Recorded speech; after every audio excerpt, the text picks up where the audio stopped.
प्रदेश अध्यक्ष आदित्य साहू पीसी कर रहे हैं, चलिए आपको वहां ले चलते हैं। चुनाव कराना ही नहीं चाहती थी, लेकिन भारतीय जनता पार्टी का असंख्य कार्यकर्ताओं और न्यायालय के दबाव में आकर यहां पर जीत हासिल करने का काम किया है। अब देख रहे हैं किस प्रकार से सरकार इस चुनाव में षड्यंत्र करने का काम प्रारंभ से की थी कि दलीय आधार पर न चुनाव हो, ईवीएम के आधार ईवीएम मशीन से चुनाव न हो, बैलेट पे चुनाव हो।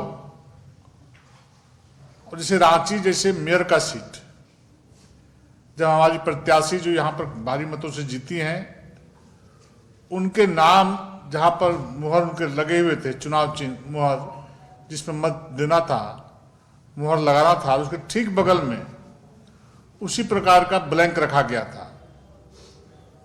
और वो ब्लैंक होने के चलते वोटर्स, वो 40,000 वोट यहाँ पर रांची मेयर के रद्द हुए हैं, जो अधिकांशतः भारतीय जनता पार्टी को प्रत्याशी देने वाले मतदाता कंफ्यूजन में, क्योंकि सामने खाली था, तो वहां पर लोगों ने मुहर मारने का काम किया है। तो इससे स्पष्ट हुआ है कि यहाँ के प्रत्याशी को भी हराने के लिए सत्ताधारी दल के लोग, सरकार के लोग ने कोई कसर, कोई षड्यंत्र बाकी नहीं छोड़ा। और जिस प्रकार से हम सभी जानते हैं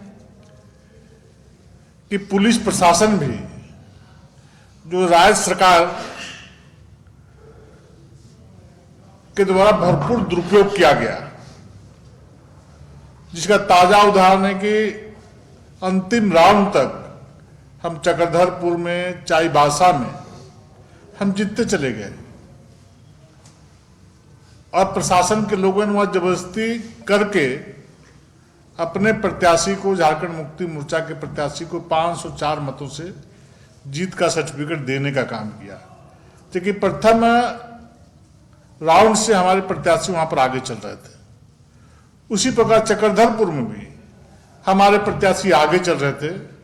जैसे कि आप लोगों को बताया था कि चुनाव के क्रम में ही वो धमकी देना, डराना, भय के माहौल में उनको उस क्षेत्र में घूमने के लिए रोकने का काम करना, उसके बाद लगातार वो वहां पर जीत रहे थे, लीड कर रहे थे। आप सभी मीडिया के मित्र देखते भी होंगे। अंतिम राउंड में उनको भी 1100 वोट से पीछे कर दिया गया। तो इसलिए इस प्रकार से हम कहें कि विभिन्न सारे सीटों में इस प्रकार का रवैया अपना करके लोगों ने हमारे प्रत्याशियों को हराने का काम किया है। और साइलेंस पीरियड में, जब चुनाव प्रचार खत्म हो गए, और उस पीरियड में, साइलेंस पीरियड में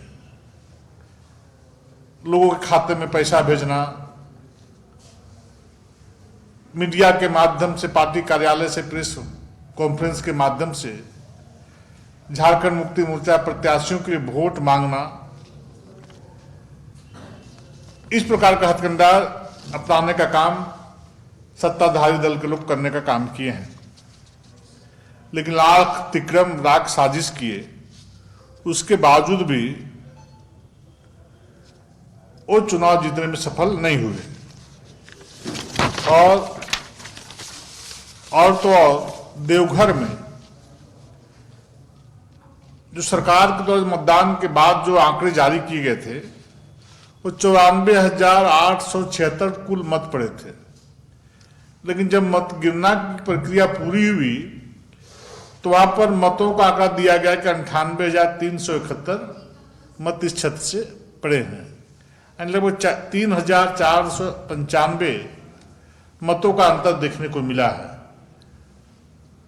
अब चूंकि प्रशासन का दबाव इतना काउंटिंग हॉल के अंदर था कि प्रत्याशी लाख बोलते रह गए कि इतने मतों का अंतर है।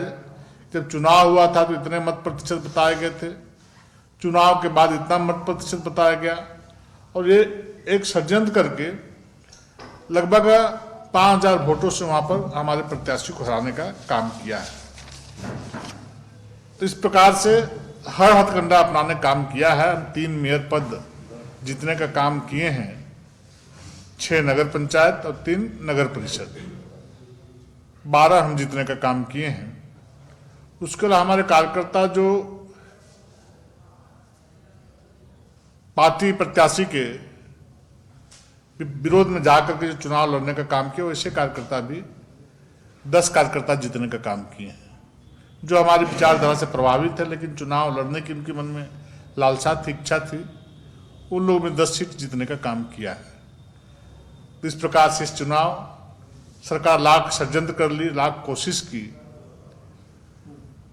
कि हम सरकार के प्रभाव में पुलिस प्रशासन के भय दिखा करके, प्रशासनिक पदाधिकारियों का साथ षड्यंत्र करके, मिल करके हम मत लेने का काम करेंगे। लेकिन झारखंड की जनता ने इसको नकारने का काम किया है और भारतीय जनता पार्टी के पक्ष के जो उम्मीदवार थे, जो समर्थित उम्मीदवार थे, उन्हें जिताने का काम किया है।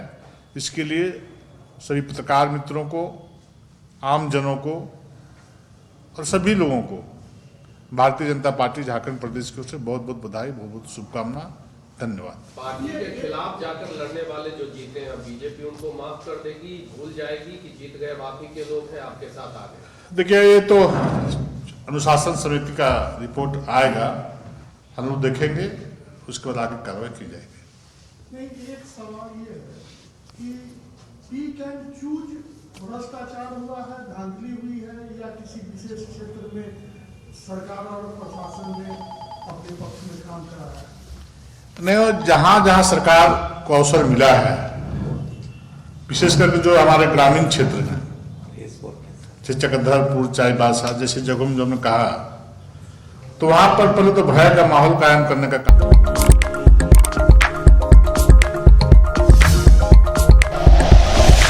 Like and share videos, subscribe करें हमारा चैनल और प्रेस करें बेल आइकॉन। News 11 भारत, सच है तो दिखेगा।